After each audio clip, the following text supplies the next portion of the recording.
Sì, nós temos um evento que chama Relay for Inclusion, para assim nascer a luna eigenlijk de inclusão e aceitação de pessoas não autistas. Evento awardo eigenlijk organizado por um grupo de estudantes da Universidade de Aruba, como um projeto para não les. Anto tem um total de just 2 teams que a participar, anto assim na hunga diferente wega ng eigenlijk banda de lama, diferente obstacle courses ng handball. Anyways, hope wega, hope leuk. Anto assim pouco a pouco e team sa acumular pontos e depois vai de um processo de eliminação.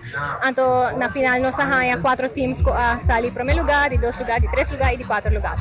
Que tipo de atividade aqui tem significado para a fundação?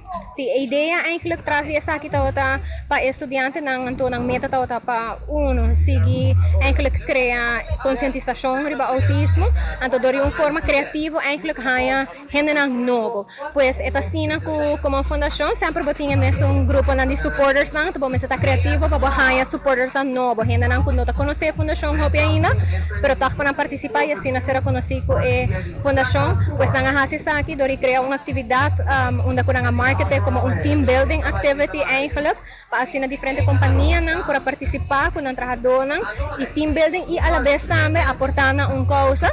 E pues se trata de 2 metas também fundraiser.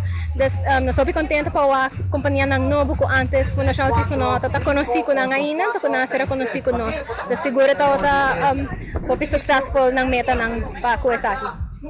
A fundação mesmo que é look forward.